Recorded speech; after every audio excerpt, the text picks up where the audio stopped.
Dalam gelap ada cahaya. Setelah melalui masa kritis yang melelahkan selama hampir 2 pekan, akhirnya kabar menggembirakan datang. Raisa, gadis muda penuh semangat yang sebelumnya terbaring di ruang instalasi gawat darurat karena cedera kepala akibat kecelakaan, resmi dipindahkan ke ruang rawat inap. Kondisinya telah dinyatakan stabil oleh tim medis. Sebuah pernyataan yang menjadi udara segar bagi keluarganya yang selama ini tak pernah lepas dari kecemasan dan doa. Ibunya, Bu Rika, tak bisa menahan air mata saat melihat Raisa dipindahkan ke kamar baru.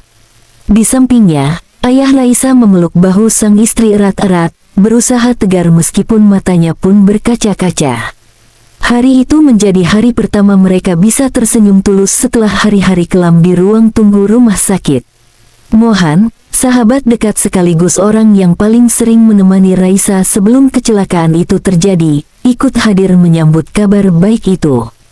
Ia bahkan membawa bunga kesukaan Raisa, lavender dan lili putih, untuk diletakkan di meja kecil di samping tempat tidur.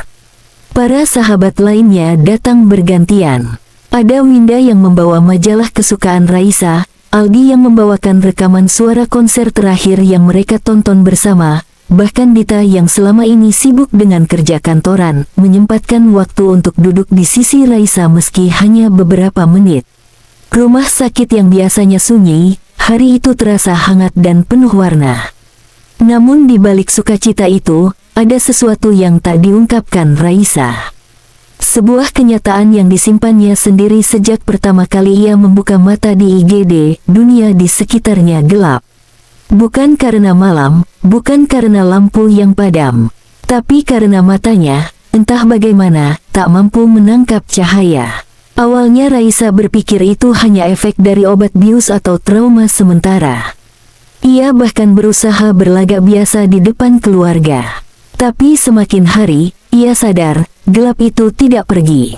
Ketika semua orang mulai merasa tenang karena kondisinya dinyatakan stabil, Raisa justru merasa semakin terjebak dalam kecemasan yang tak bisa ia bagikan.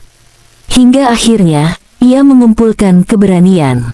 Saat malam menjelang dan semua telah pulang, Raisa memanggil sang dokter yang biasa memeriksanya, "Dokter Nara." Dengan suara pelan namun pasti, Raisa meminta agar ruangan dikosongkan.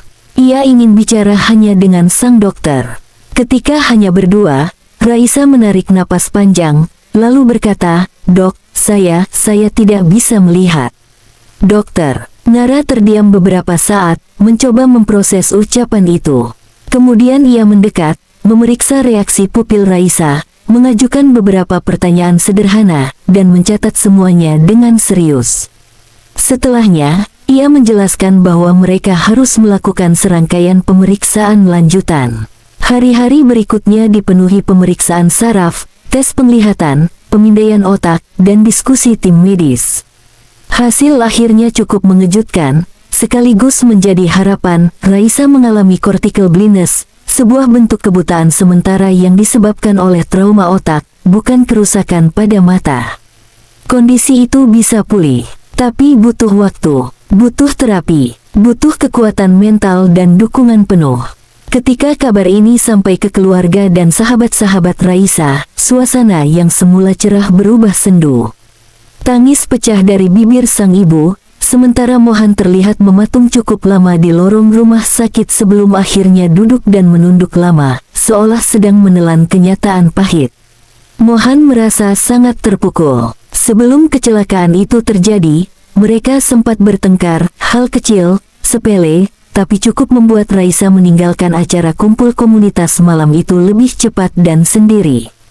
Dalam hatinya, Mohan terus menyalahkan diri sendiri. Ia merasa harus melakukan sesuatu. Maka ia menawarkan diri, bukan sebagai kekasih, tapi sebagai sahabat, bahkan pengganti mata, untuk membantu Raisa menjalani masa sulit ini.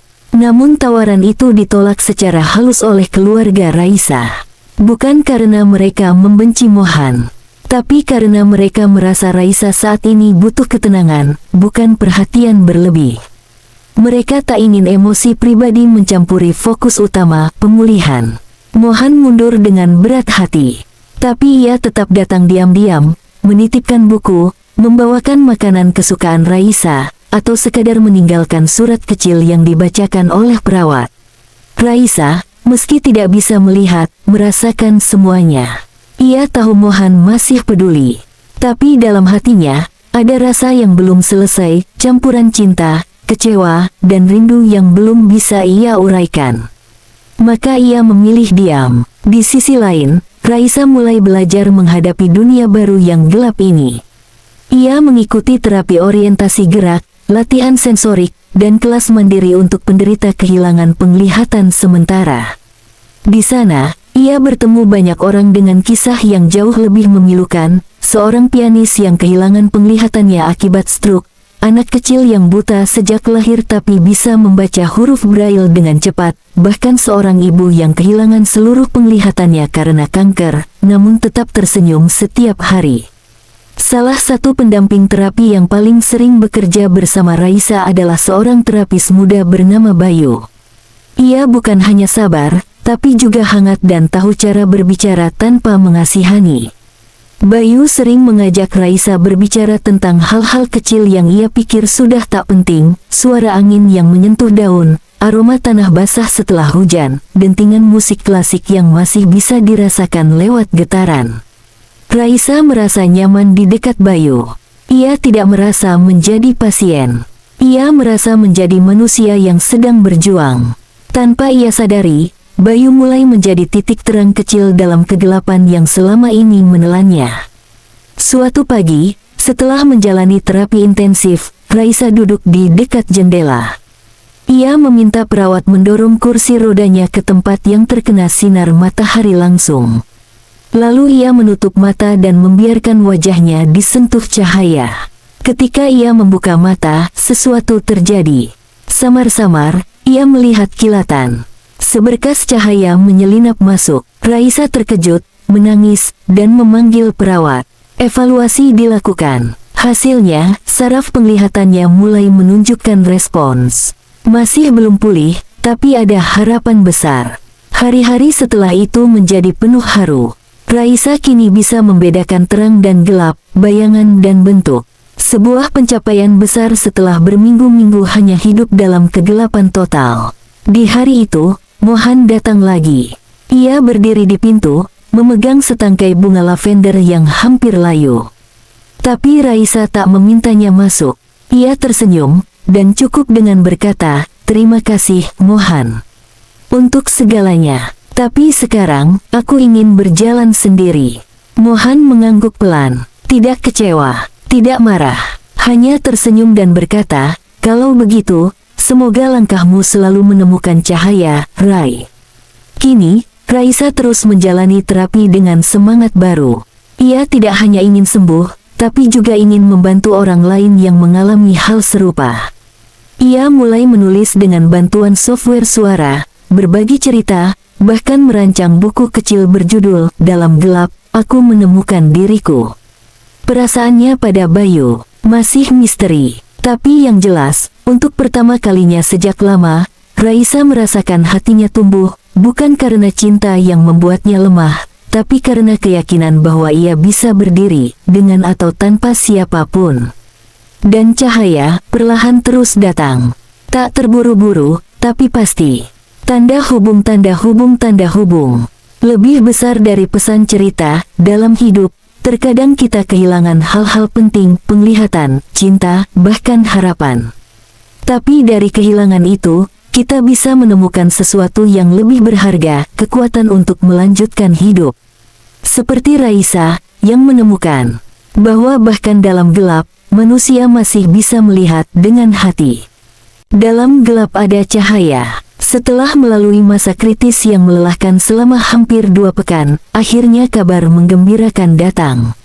Raisa, gadis muda penuh semangat yang sebelumnya terbaring di ruang instalasi gawat darurat karena cedera kepala akibat kecelakaan, resmi dipindahkan ke ruang rawat inap.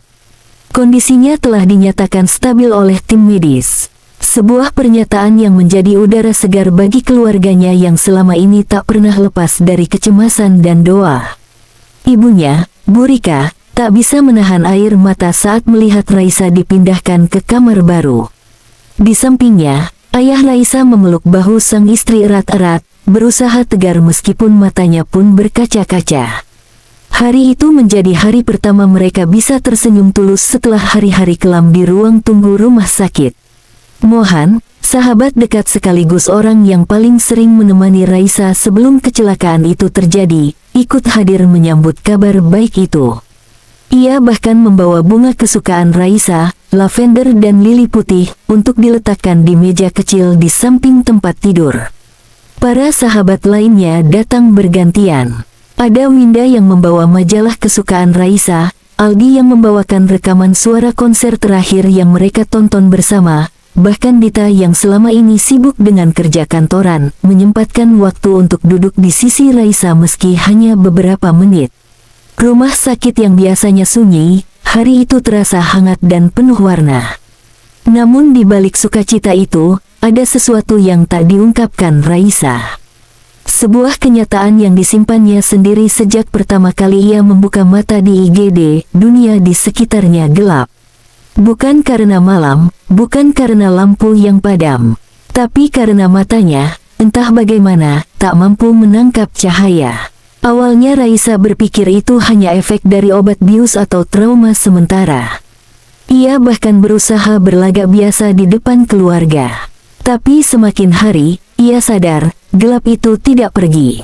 Ketika semua orang mulai merasa tenang karena kondisinya dinyatakan stabil, Raisa justru merasa semakin terjebak dalam kecemasan yang tak bisa ia bagikan. Hingga akhirnya, ia mengumpulkan keberanian. Saat malam menjelang dan semua telah pulang, Raisa memanggil sang dokter yang biasa memeriksanya, "Dokter Nara." Dengan suara pelan namun pasti, Raisa meminta agar ruangan dikosongkan. Ia ingin bicara hanya dengan sang dokter. Ketika hanya berdua, Raisa menarik napas panjang, lalu berkata, "Dok, saya tidak bisa melihat."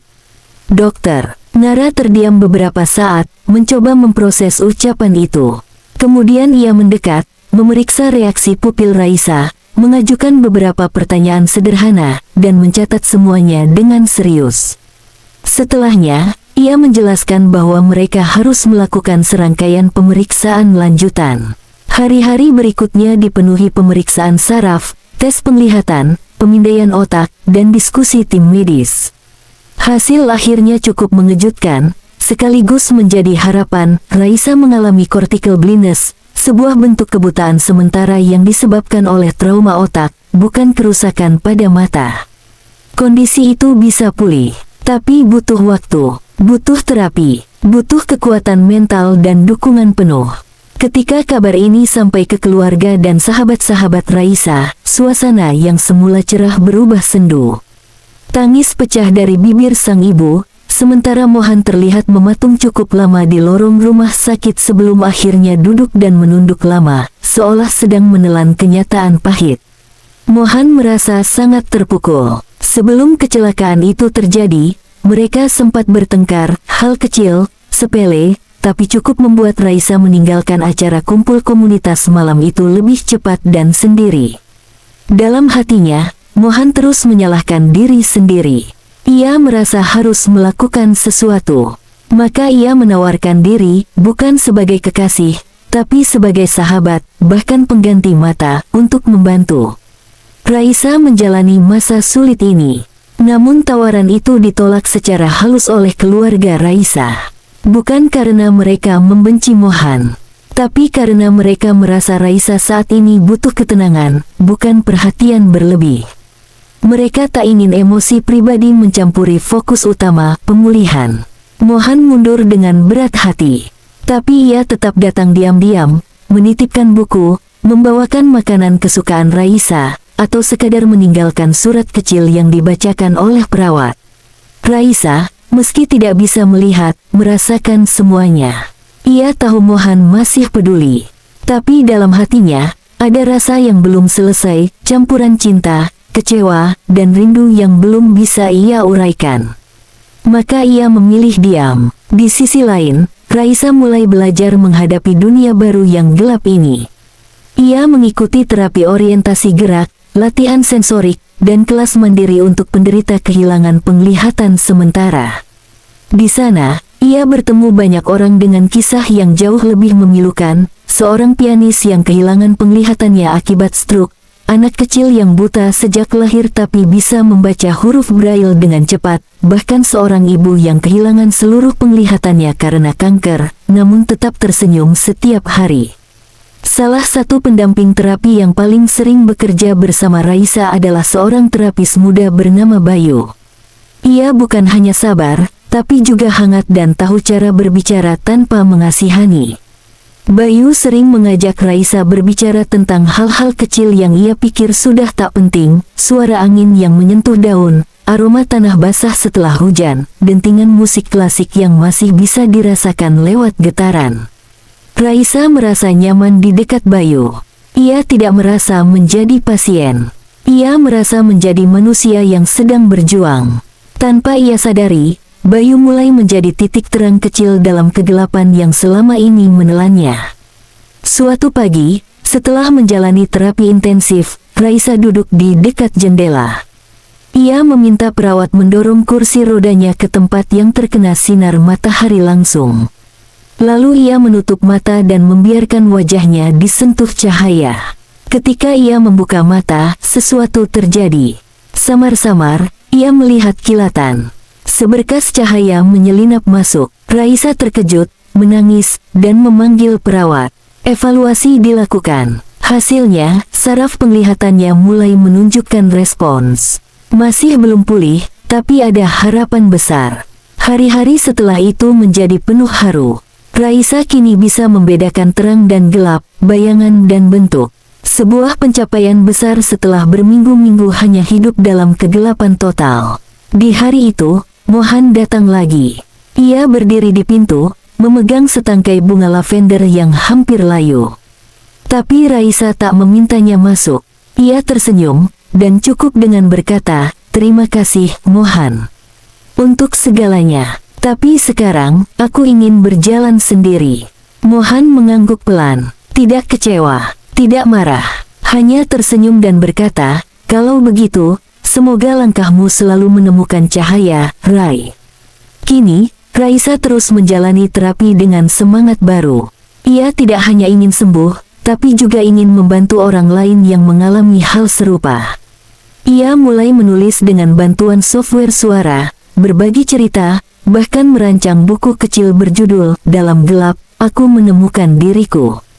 Perasaannya pada Bayu masih misteri, tapi yang jelas, untuk pertama kalinya sejak lama, Raisa merasakan hatinya tumbuh, bukan karena cinta yang membuatnya lemah, tapi karena keyakinan bahwa ia bisa berdiri, dengan atau tanpa siapapun.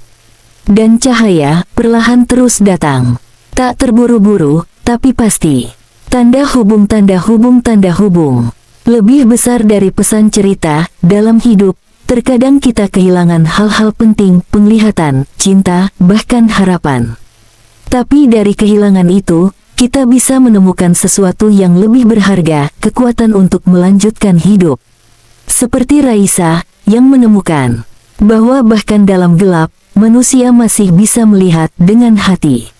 Dalam gelap ada cahaya. Setelah melalui masa kritis yang melelahkan selama hampir 2 pekan, akhirnya kabar menggembirakan datang.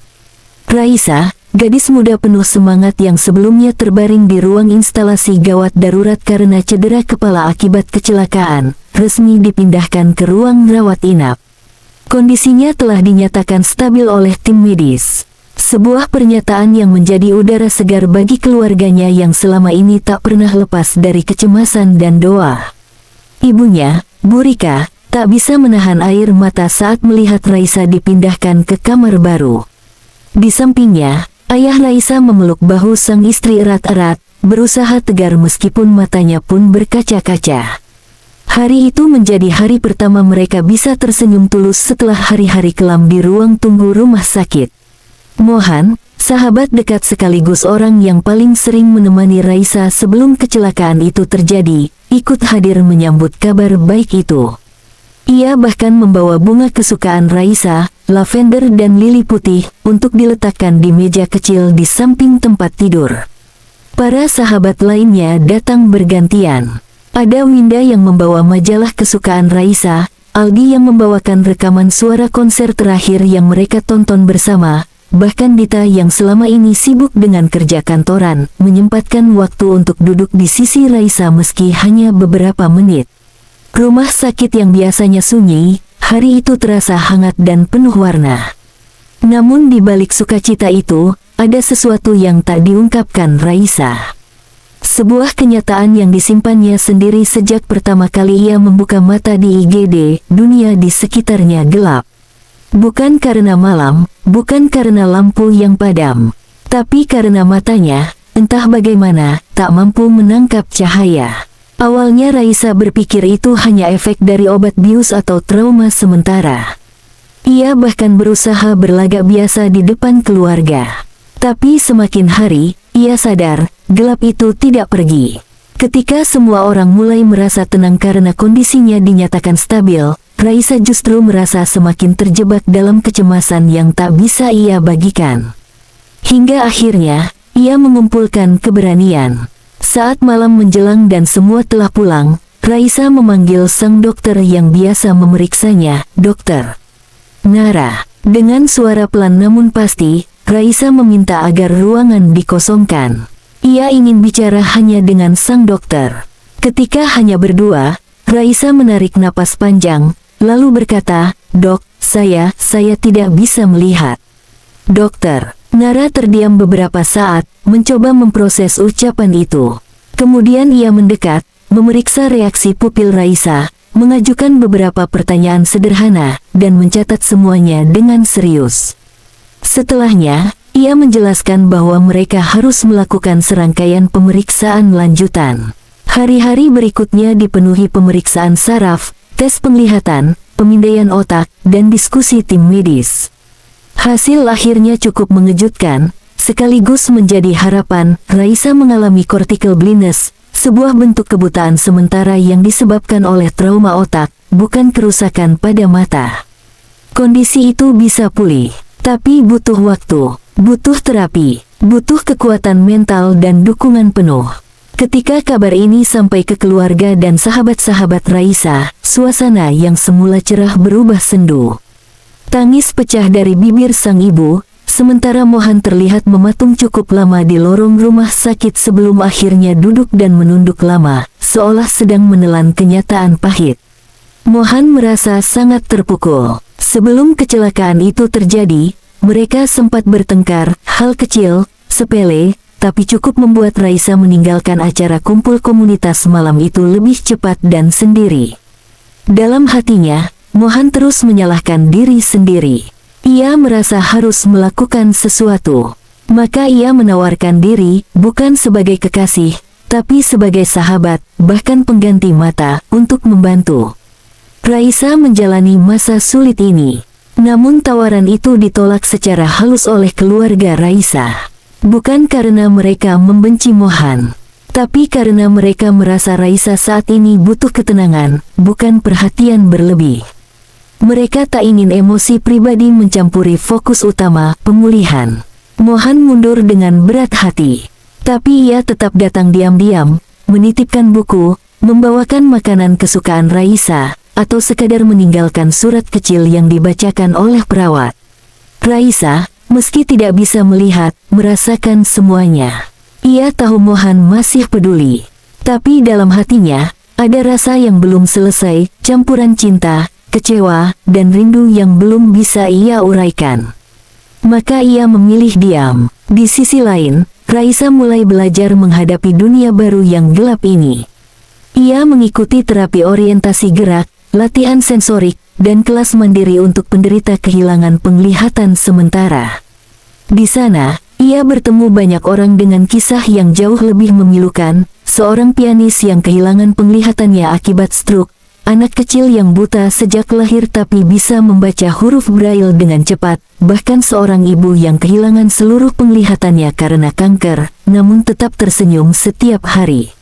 Salah satu pendamping terapi yang paling sering bekerja bersama Raisa adalah seorang terapis muda bernama Bayu. Ia bukan hanya sabar, tapi juga hangat dan tahu cara berbicara tanpa mengasihani. Bayu sering mengajak Raisa berbicara tentang hal-hal kecil yang ia pikir sudah tak penting, suara angin yang menyentuh daun, aroma tanah basah setelah hujan, dentingan musik klasik yang masih bisa dirasakan lewat getaran. Raisa merasa nyaman di dekat Bayu. Ia tidak merasa menjadi pasien. Ia merasa menjadi manusia yang sedang berjuang. Tanpa ia sadari, Bayu mulai menjadi titik terang kecil dalam kegelapan yang selama ini menelannya. Suatu pagi, setelah menjalani terapi intensif, Raisa duduk di dekat jendela. Ia meminta perawat mendorong kursi rodanya ke tempat yang terkena sinar matahari langsung. Lalu ia menutup mata dan membiarkan wajahnya disentuh cahaya. Ketika ia membuka mata, sesuatu terjadi. Samar-samar, ia melihat kilatan. Seberkas cahaya menyelinap masuk. Raisa terkejut, menangis, dan memanggil perawat. Evaluasi dilakukan. Hasilnya, saraf penglihatannya mulai menunjukkan respons. Masih belum pulih, tapi ada harapan besar. Hari-hari setelah itu menjadi penuh haru. Raisa kini bisa membedakan terang dan gelap, bayangan dan bentuk.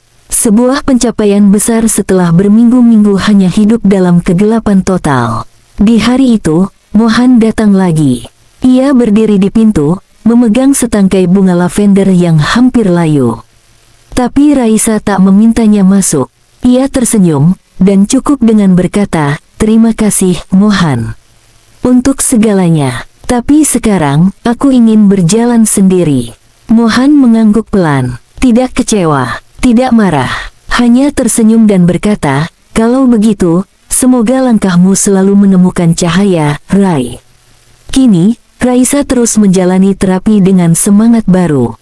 Ia tidak hanya ingin sembuh, tapi juga ingin membantu orang lain yang mengalami hal serupa. Ia mulai menulis dengan bantuan software suara, berbagi cerita, bahkan merancang buku kecil berjudul "Dalam Gelap, Aku Menemukan Diriku." Perasaannya pada Bayu masih misteri. Tapi yang jelas, untuk pertama kalinya sejak lama, Raisa merasakan hatinya tumbuh, bukan karena cinta yang membuatnya lemah, tapi karena keyakinan bahwa ia bisa berdiri, dengan atau tanpa siapapun. Dan cahaya, perlahan terus datang. Tak terburu-buru, tapi pasti. Tanda hubung, tanda hubung, tanda hubung. Lebih besar dari pesan cerita, dalam hidup, terkadang kita kehilangan hal-hal penting, penglihatan, cinta, bahkan harapan. Tapi dari kehilangan itu, kita bisa menemukan sesuatu yang lebih berharga, kekuatan untuk melanjutkan hidup. Seperti Raisa, yang menemukan bahwa bahkan dalam gelap, manusia masih bisa melihat dengan hati.